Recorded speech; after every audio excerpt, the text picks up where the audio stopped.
Welcome to the TOMA Nation, a.k.a. Temple of Mercy Association. I am Brother Minister Raheem Kasey, founder of this great movement. I'd like to open and begin with our opening, which is called our Unity Opening. It goes as follows. In the name of the everlasting Father, He that causes all that exists to exist, He that is self-existent, He who directs the sunships of millions and trillions of years, He who made time, the seed of the universe. He's known among the ancient Kemites and Egyptians as Amun-Ra and Ati. Among the Hebrews as Ansar, Yahweh, and Elohim. Among the Christians as Lord, God, and Jehovah. Among the Muslims as Allah, the one God. Among the Rastafarians as Jah, Rastafari. Among the Yoruba tribe is Olo Dumare and Abata. All the other Orisha gods, I just bear witness that all of those names refer to the same one Almighty God. And it is to Him whom I give reverence and to whom I submit. I boldly proclaim that we are those descendants of those black men and women who survived the transatlantic slave trade, and that we are that lost 13th tribe born here in North America. And we are the Nubian Kemetic lineage. I further proclaim that the blood of all the nations of the world flow through our veins. I greet you all in the ancient but yet holy words of peace in the languages of our fathers, of Hotel, Maya Hotel, Shalom, Shalom Alaikum, Assalamu Alaikum, Walaikum Salam, Vargani, Juma Sanse Vargan, Alafia, Alafia Dukoy, and Ashe. Ashe. All greeting words and salutations of peace in the many languages of our fathers. Again, I am Brother Minister Raheem Kasey. Started a little bit late because we had a great 30th year anniversary celebration of this great movement yesterday over at the Prince Hall banquet facility here in Chicago, Illinois. We went a little late and got in a little late, so some of us are just a little bit worn, but we still here to deliver to you what God brings through us for you, our people in North America. So, to my Facebook family, I just say, bear with us, and we're coming to you all the way live. There's a song that was out years ago saying, it's all the way live. It's all the way live. So we all the way live, getting us true in full and in color. But you know, I want to, on a serious note, say that 99% of what we are about is redemption and redeeming our people from a fallen condition. Those people who work hard in their own mind to want to be somewhere in life on a positive level, but is forced sometimes to do some negative things that they have to pay for. And upon doing it, sometimes they find themselves incarcerated. Sometimes they find themselves thrown out of school, out of the house, out of something that where they didn't follow a particular command or law. They cast them in what they say a place. It's a new term they use. Put me in a dark place in life. Well, we're coming after you, is what I'm saying. This is what this movement was set up to do. Come after you and rescue you from that dark place.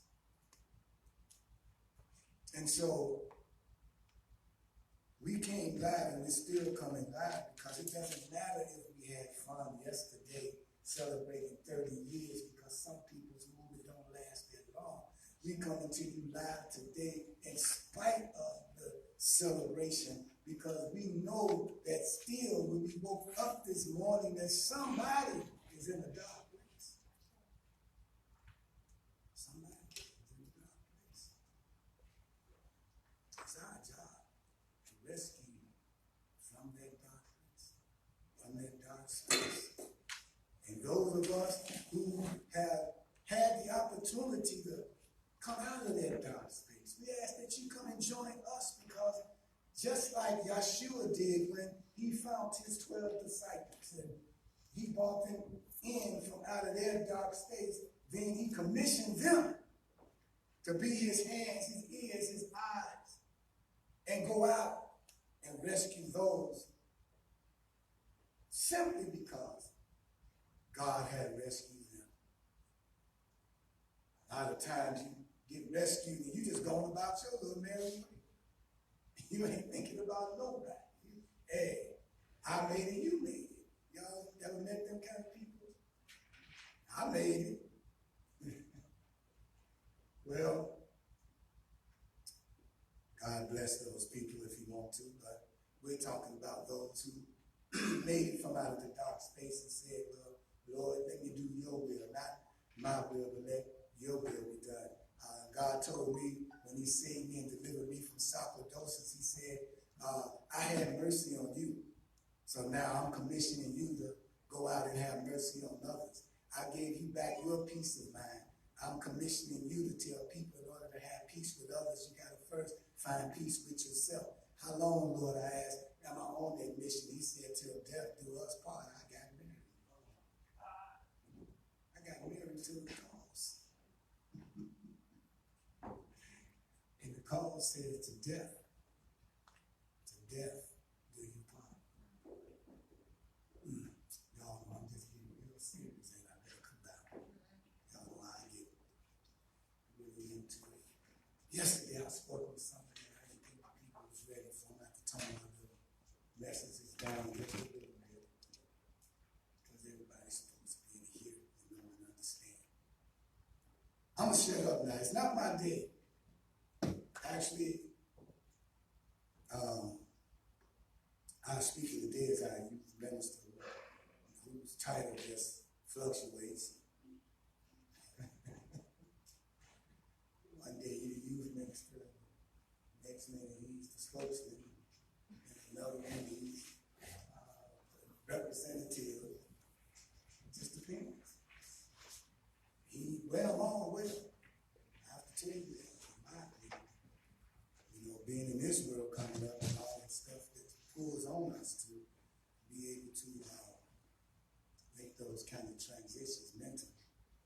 It's not something that everybody has the gift to do. So God gave him the gift. And I'm saying that he uses it well. We can use it to help. You got a gift too. I know your gift. We talk about it. I'm going to bring my wife up here, but she's going to help me meet this responsibility real quick by helping us do our salute to the red, the black, and the green. Come on, y'all. Put y'all audience hands together.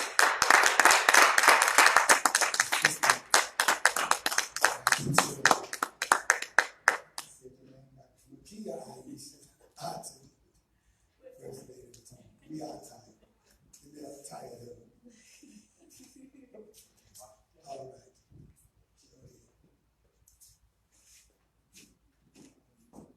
Let us stand for the salute to the flag. We've been to the Black National Anthem about 8 times. Good afternoon, my Facebook family and friends, and all of the temple members and ABJ. Today, I will be doing the salute to the red, black, and green flag. And if everybody can come along and help me with this. Because you know, sometimes when we stand up, our ranks down.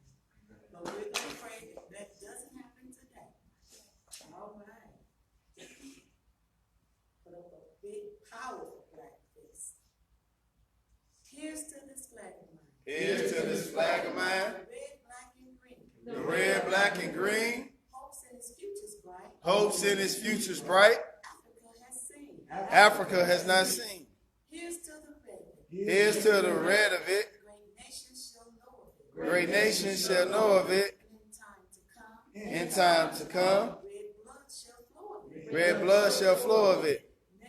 Nations shall Right of it. Historians shall write of it. Historians shall write of it. This great flag of mine. This great flag of mine.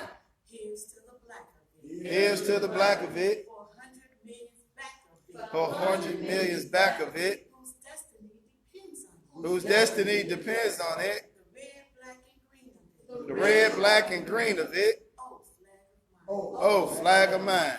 Here's to the green of it. Here's to the green of it. Young men and women shall dream of it. Young men and women shall dream of it. Face shots and shells for it. Face shots and shells for it. Nations shall sing of it. Nations shall sing of it. While it's waving so high.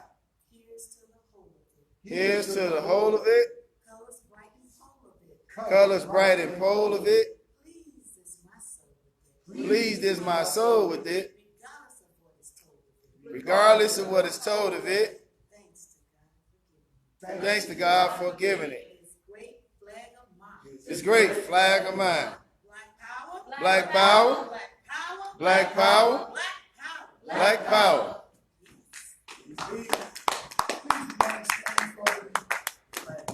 Please remain standing for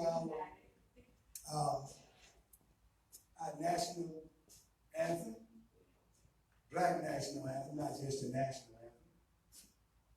And let us sing our national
Sister Fallon. So I'm proving to Facebook if y'all thought that we didn't have an audience and we ain't had no member and that we were just up here on a Sunday playing and talking to the wall.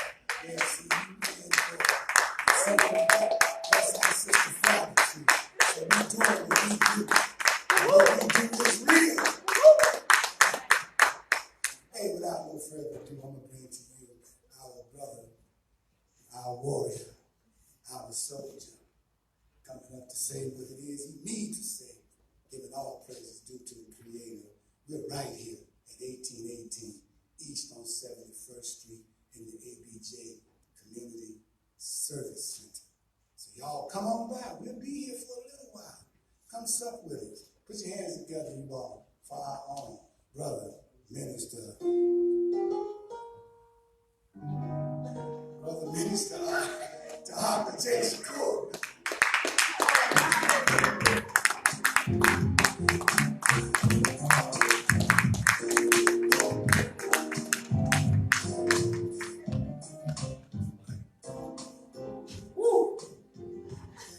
In the name of the everlasting Father, he that causes all that exists to exist, he that is self-existent, he who directs the sunships of millions and trillions of years, and he who made time, the seed of the universe, known among the ancient Kemites as Amun-Ra and Aten, among the Hebrews as An-Sof, Yahweh, and Elohim, among the Christians as Lord, God, and Jehovah, among the Muslim and Islamic world as Allah, the one God, among the Rastafarians as Jah, Rastafari, among the Yoruba tribes of West Africa as Olumare, Eshu, and many other Orisha names. I bear witness that all of these names refer to the same one Almighty Creator, and it is to that essence that I bear witness and give reverence to. I further proclaim that we, the descendants of those black men and women who survived the transatlantic slave trade, are the lost 13th tribe, born here in North America, and our Nubian Kemetic lineage. I further proclaim that the blood of all nations flow through our veins. And I greet you in the ancient holy words of peace and that of our ancestors in Hotep. Shalom. Assalamu alaikum. Baragani. Lafia. And Ashe. And like some people like to say, if you from the south side, west side, Chicago, inner cities of America, what up? I want to start by reading something that is the prerequisite to my entire lecture today. The Messiah, the anointed one. The Messiah is a messenger. His function is to raise humanity's consciousness, to bring about universal peace. The classic teaching of the Kabbalah is that there are two separate but related ways in which the Messiah will come. The first way is that the Messiah can come at any time in history if people are truly observing God's law. However, if humanity does not choose to obey God's law, then time will run out. In other words, the Holy One decreed that there will be a 6,000-year period of history in this earthly cycle. It is helpful to know that the Kabbalistic view that in every generation of the 6,000-year epochs, there is at least one person who can serve as the Messiah. There's always one or more individuals who can assume that special mantle of leadership if the world is ready for that. If not, then in every generation, the potential Messiah must die, and the generation will die with him. Yet, the next generation has its own potential Messiah from the beginning of our cycle to its final day. The second way for the Messiah to come is not pleasant. The prophecies say that there will be world destruction and world war. Millions upon millions of men and women will perish.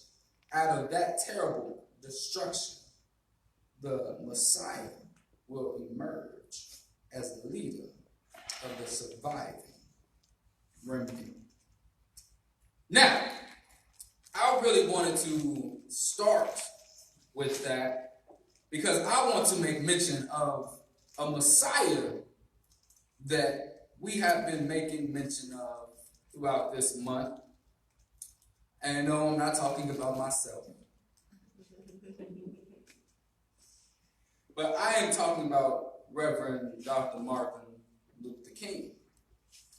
And I just want to read some parts from a letter that King sent when he was in Birmingham jail, giving points that I feel is very prevalent into where I'm also going with this lecture today.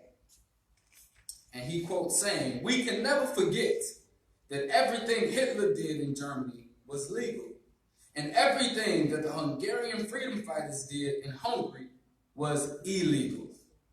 It was illegal to aid and comfort a Jew in Hitler's Germany, but I am sure that if I have lived in Germany through that time, I would have aided and comforted my Jewish brothers even though it was illegal. If I lived in a communist country today where certain principles dear to the Christian faith are suppressed, I believe I will openly advocate disobeying these anti-religious laws. I must make two honest confessions to you, my Christian and Jewish brothers. First, I must confess that over the last few years, I have been gravely disappointed with the white moderate, have almost reached the regrettable conclusion that the Negro's great stumbling block in his stride towards freedom is not the white citizens' counselor or the Ku Klux Klaner, but the white moderate who is more devoted to order than to justice, who prefers a negative peace which is the absence of tension, to a positive peace, which is the presence of justice. Who constantly says, I agree with you in the goal you seek, but I can't agree with you with your methods of direct action.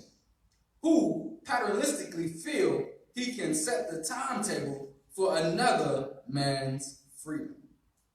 Who lives by the myth of time and who's constantly advises the Negro to wait until a more convenient season.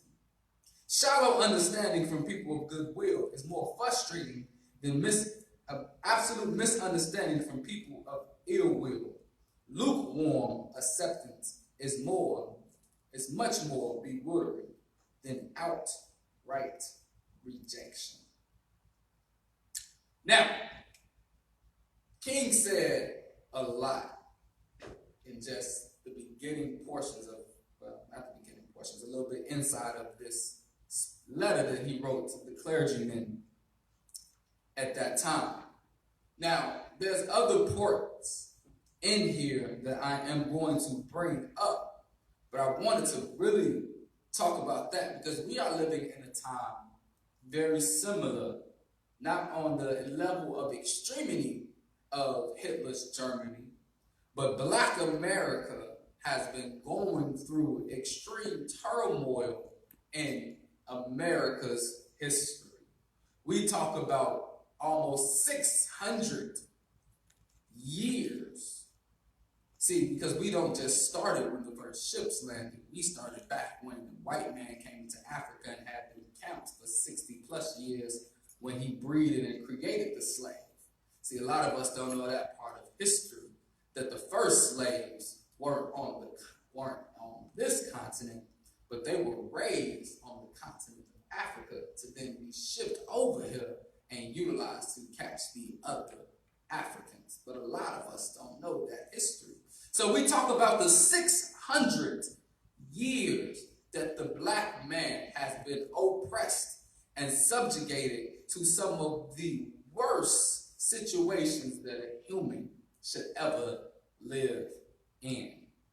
Now, many of us who have heard of Byron Allen know he made mention to a speech that Coretta Scott King told him was the real reason that they killed our brother Martin Luther King. The title of this speech was called The Other America. Why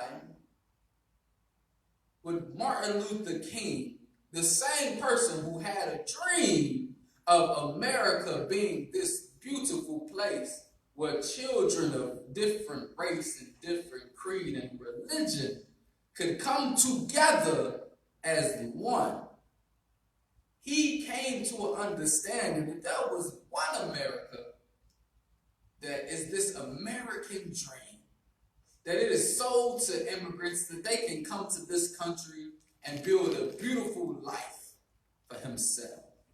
And then he continued to say, but there's another reality for certain Americans. And they live in this other America. And he talked about some of the other groups of people. But he said the major population of this other America is the Negro, the American Negro. And I'm just saying it the way he said it, the American Negro. He continued to say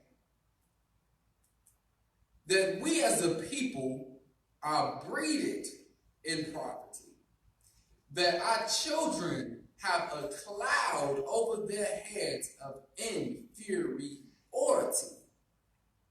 but yet 40 years later, our children are still dealing with that cloud of inferiority.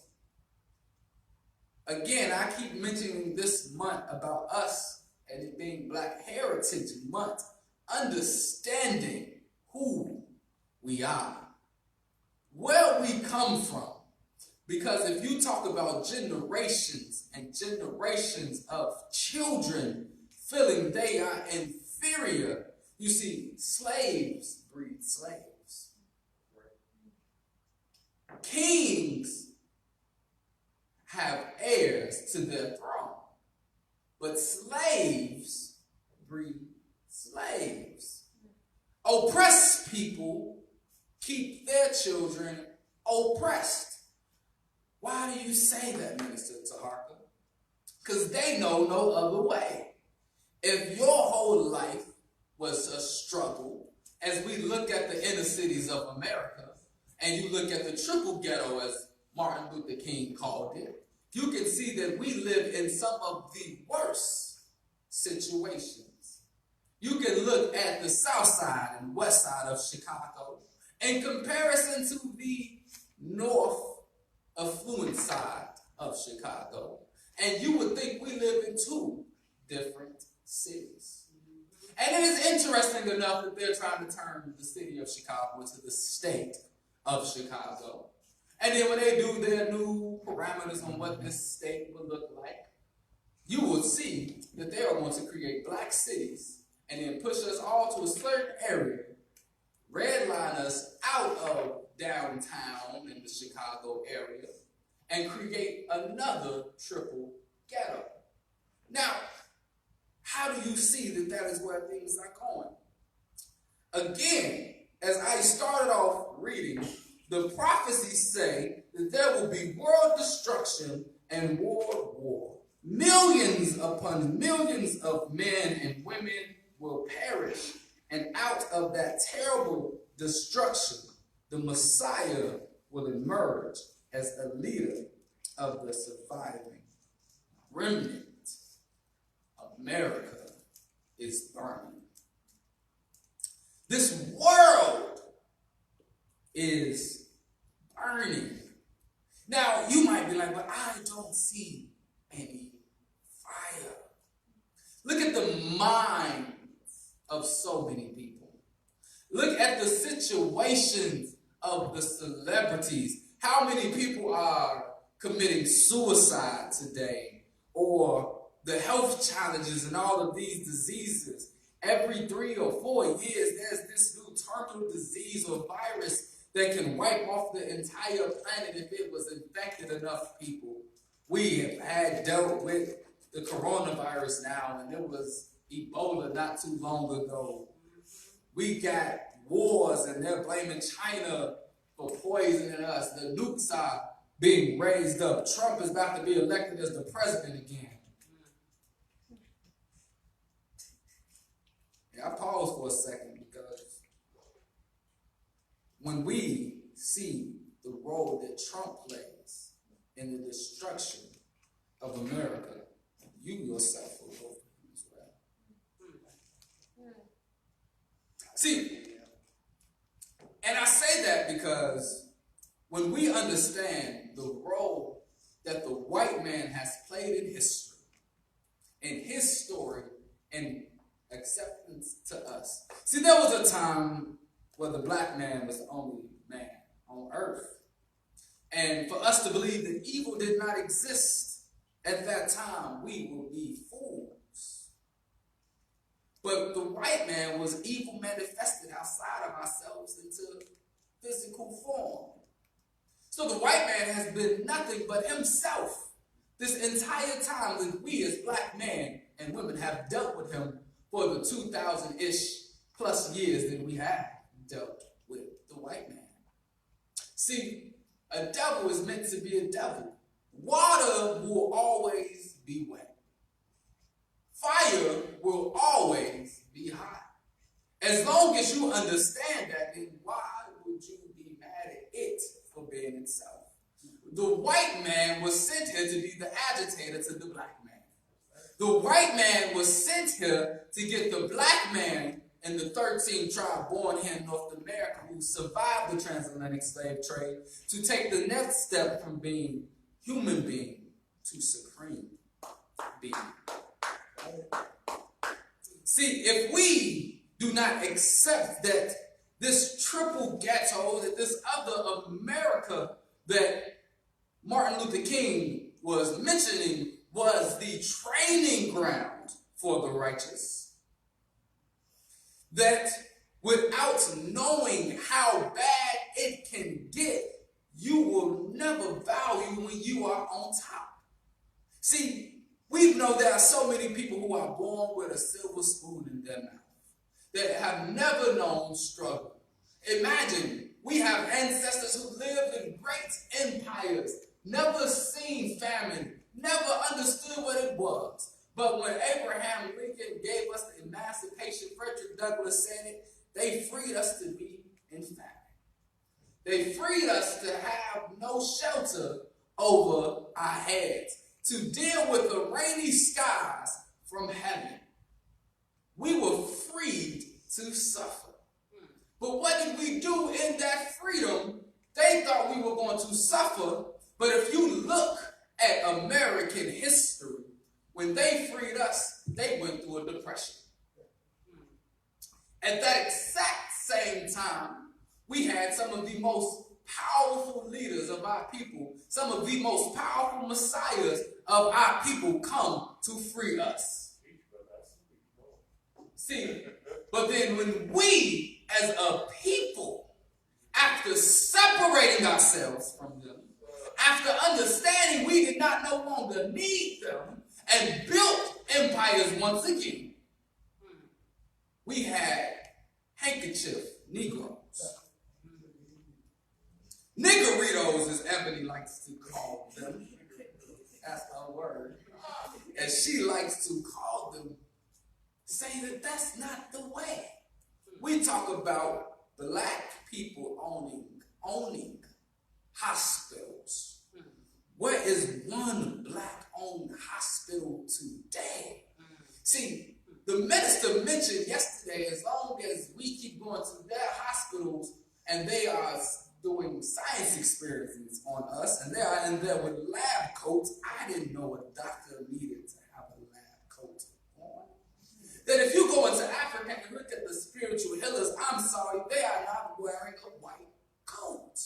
If you look at real naturalists and herbalists and the people who actually healed our people, and if you even look at their doctors in the past, when they used to come to your house, they were not wearing no white coat. So when did the doctors of this world turn into the scientists of this world? When did we become the biggest science project that they have ever attempted on? We in Chicago have the #1 think tank in America, but we do not see them as a problem. We do not see that the University of Chicago is detrimental to the rise of Black Chicago. Because we let them educate our people. We get funding. A lot of our organizations are funded by the University of Chicago. They funded a way to call violence a disease. Come on, brother minister. And then they also told the government that black people got this disease more than anybody. Come on with that lie. But who do we learn it from? See, I personally believe that the black man became more European than the European themselves. See, we became our own biggest enemy. See, Willie Lynch was successful, even though he was a myth.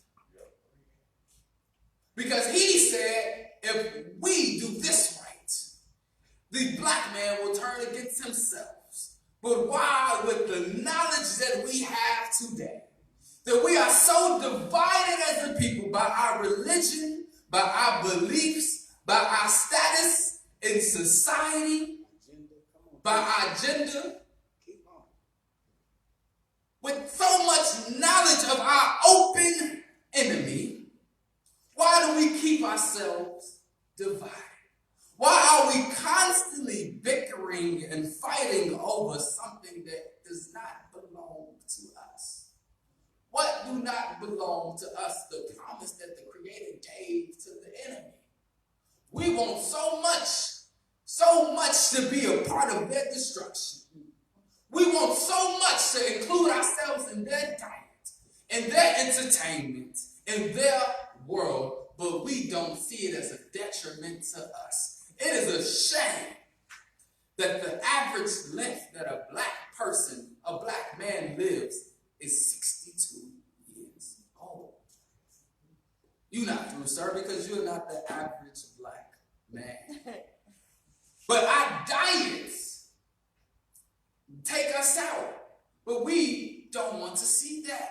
We don't want to see that my mother, I love her, says that 80% of the people she graduated with are either terminally ill or dead. That 10 years from now, there might be some people, it is ridiculous because it's not just in the 60-year-olds, the 50-year-olds, but I know people in their 20s dying from diabetes. Heart problems. But we don't want to separate ourselves from this world. We will suffer from their plagues. See, when the Israelites was in Kemet, notice when they wanted to be with the master, they suffered the plagues. But when they weren't and they wanted to come out of it, they was like, Moses, we want to be with you, we want to follow you. They didn't suffer from them because easily their firstborns could have popped up dead. But that was the plague for the oppressor. And I want people to notice something about the Bible and the Kemites at that time, because they were actually Egyptians at that time. Ramses was not a black man. Whoever was that Pharaoh that Moses was fighting was not a black man.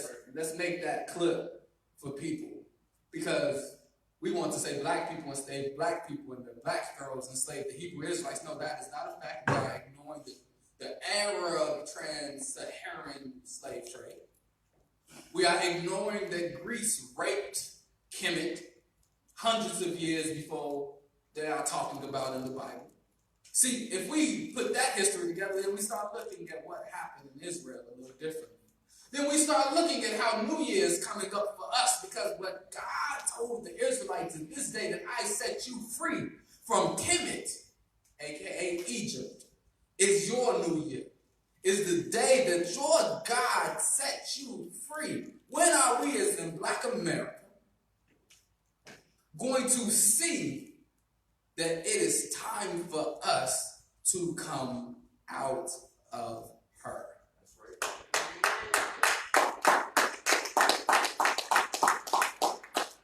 See, I want to read something else that Martin Luther King said in his letter to the other clergymen.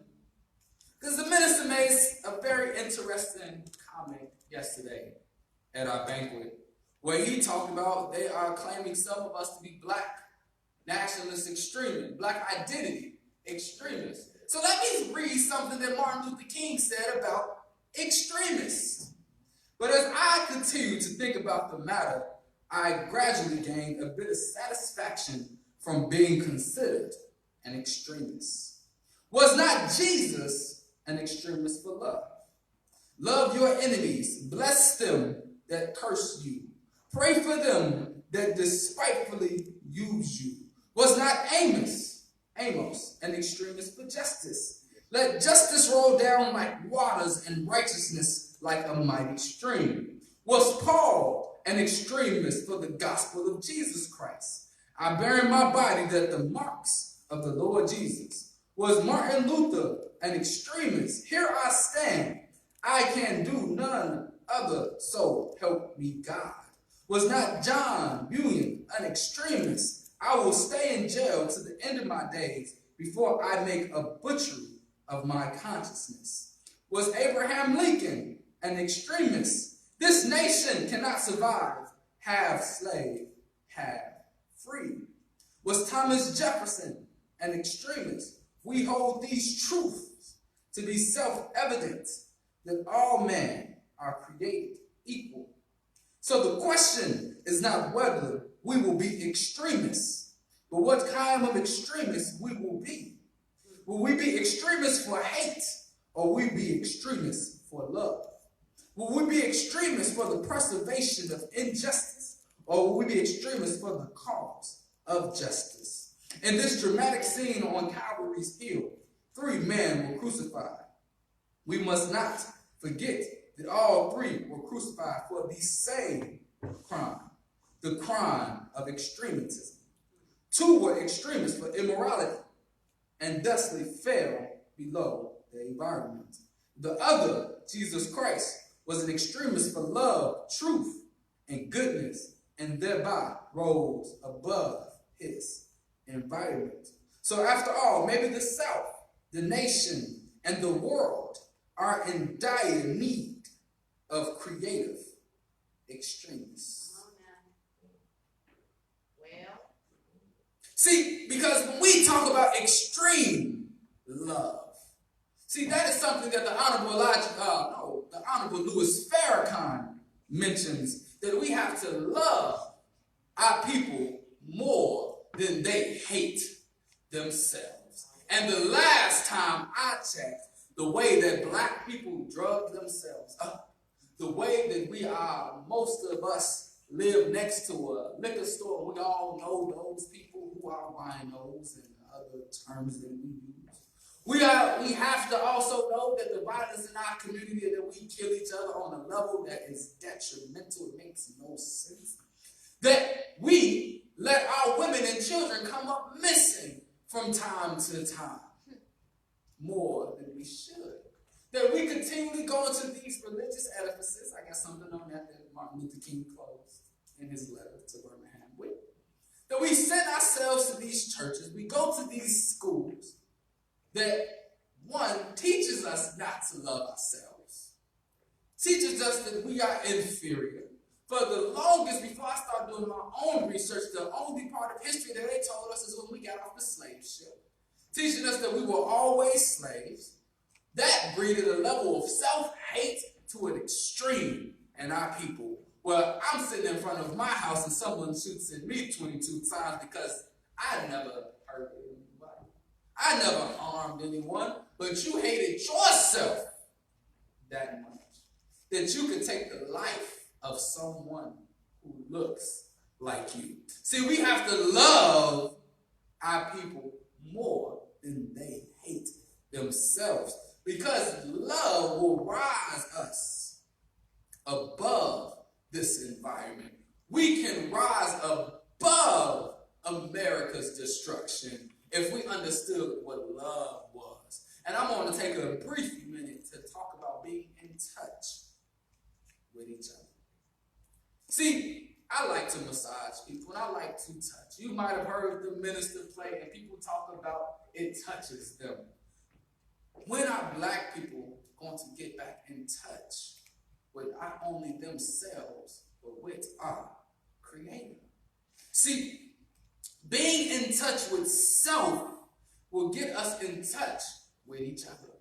That's right. When we actually know who we are and who we are to each other and get in touch with that, connect with that, we will become unstoppable. I love Elijah Muhammad for saying our unity is more powerful than an atomic bomb, which is why the white man has done everything in his power to keep us divided. Everything that the white man does is to keep the black man at odds with each other. Let's talk about that for a second. Dwayne Wade's son wanting to be this transgender, that is creating a big uproar in the black community. Well, I had a friend just text me the other day, what's your opinion on this situation? And it was literally random. We was talking about TLC. But think about that for a second, because there's a lot of black supremacists, and I'll use that word, who are totally against the homosexual, the LGBTQRSTUVWXYZ community. And then you have the integrationists who are okay with that. But now they are fighting each other. Because Dwayne Wade, who is a celebrity for us, is letting his son, no, he's a celebrity for us, because it's Dwayne Wade, and you can name the top basketball players, and they all go into that category as being celebrities. He's dating Gabrielle, he's married to Gabrielle, who's also a black celebrity. So they put this celebrity stuff in our face, and then that creates another divide for our people. We look at our communities and understand that this community organization got this grant, and that just put another cut in our community. We say, oh, this child got accepted to this school and this child is smarter than that child. That's another divide in our community. When will we say, well, no, not when will we say, when will we see that together we are stronger. That only together can we build this world for ourselves. That only us can save us. That there is no other race of people who even have the interest to save black people. There's no friend to the black race. I don't care how much the snake tells you he is. When will the black man stop trusting the white man to give him a leg up? When will we put our faith back into the Creator for us to have wings to fly? See, because when we rise above the hate that some of us have for our enemy, when we understand that justice and revenge is the Lord's, just do my will, he will deal with them. The minister made mention on the way I closed my last lecture. And I'm going to clean it up a little bit. I personally will never lay my hands on a white man. I have no reason to. I know the power of my thoughts. I know the power of my Creator. And I know that if we as a people consciously thought to get rid of them, if y'all seen the Avengers and seen how Thanos used his mind to snap his finger, and half of the entire universe's population no longer existed, we don't need a glove. I will go and I will close with one part that I thought really stuck out to me from what he said. Because again, there is this cry out to the black church right now. That the black church has to do it. That they have to be that spiritual. They got to bring love back into the community. And I listened to something, and I happened to listen to something Malcolm X said. And he was talking about why he was in Islam for the brotherly love, and all Islamic people talk about brotherly love. I said, I read the Quran myself. It's not completely talking about all brothers being brotherly love. Same thing with the Christians. They talk about brotherhood, but it's a certain brothers that you go to first. But let's just see what Martin Luther King came into an understanding of. Maybe again, I have been too optimistic. Is organized religion too inextricable, bound to status quo to save our nation and the world? Maybe I must turn my faith to an inner spiritual church. The church within the church as the true ecclesial and the hope of the world. But again, I am thankful to God that some noble souls from the ranks of organized religion have broken loose from the paralyzing chains of conformity and joined us as active partners in the struggle for freedom. They have left their secure congregations and walked the streets of Albany, Georgia with us. They have gone through the highways of the South of torturous rides for freedom. Yes, they have gone to jail with us. Some have been kicked out of their churches and lost support of their bishops and fellow ministers. But they have gone with the faith that right defeated is stronger than evil triumph. These men have been the leaven and the lump of the race. Their witness has been the spiritual salt that has preserved the true meaning of the gospel in these troubled times. They have carved a tunnel of hope through the dark mountain of disappointment.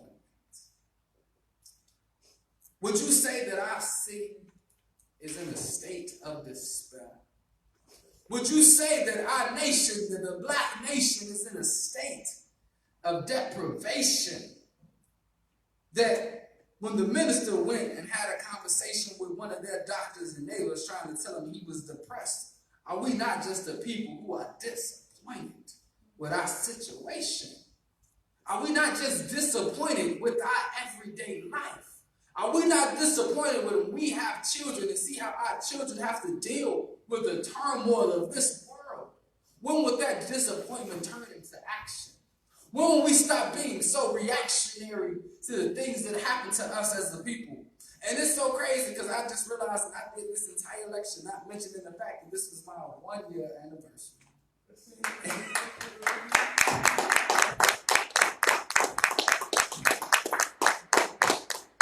In being ordained in this Temple of Mercy Association, even though I was ordained from the womb to do this work that the Creator has sent me here to do. But in closing, we have to come together. We have the potential, and I'm making a call to the millennials with this one. All right. It is our generation's time. We've had leaders come and go. We have been standing behind them for way too long. It is time for us who feel it inside of their spirit, deep down in their soul, who can wake up and are displeased with the situation that our people are in, to not only come together, but to join together. See, because just coming together is what we did when we did the Million Man March. But to join together, to build a new world for our children, for the future generations to come. But we have to keep our Creator at the forefront. I'm telling you, you can throw the religion away, but keep the God. You can throw away their rituals, but keep the Creator. You can throw away their prophets, but keep your connection with that higher power. Because if we keep that connection, there is nothing in this world that has the power to destroy that unity. See, in 2020, my millennials, my young people under the age, and I will say 38, it is our job now to pick up the mat, to learn and study our past, our true past. And I didn't say history for a reason, because that's his story. But we have a past that we have to look back at so we can move forward. So we do not repeat the mistakes of the past prophets and messengers who came before us. So we can actually do the work with the guidance. See, yes, it is our jobs to do it, but without proper guidance, we will repeat the mistakes. So it is our job as millennials to find the right guidance to lead us to the promised land. See, Martin Luther King said, I seen the promised land. I might not get there with you, but I know we gonna get there. I'm going to say this to us today. Some of our elders have seen the promised land. They might not get there with us, but they seen it. They seen the potential of it. It has happened here. The promised land is not us going anywhere, but it is building it where we stand. I leave you as I greeted you in the ancient words of peace, in that of our ancestors in Hotep. Shalom. Shalom. Ooh. I'm sorry. Assalamu alaikum. Lafia. And I skip the Baragan. And Ashe.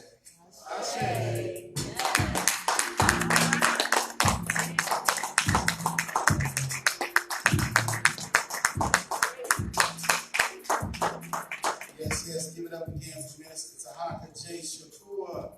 And welcome again to the Temple of Mercy Association's weekly worship service, located here at 1818 East on 71st Street at the ABJ Community Development Center.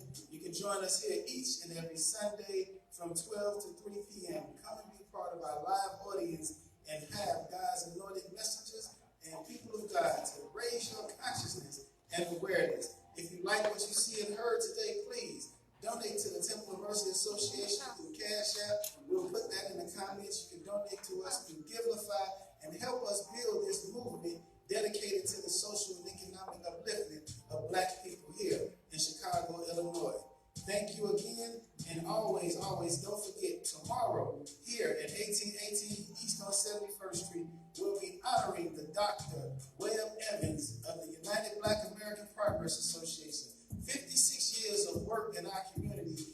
us to circulate our dollars among each other and buy black. So please join us here tomorrow at 7 p.m. 7 p.m. 1818 East on 71st Street as we honor the great man and our mentor and our friend, Dr. Webb Evans, Mr. Buy Black. Peace out.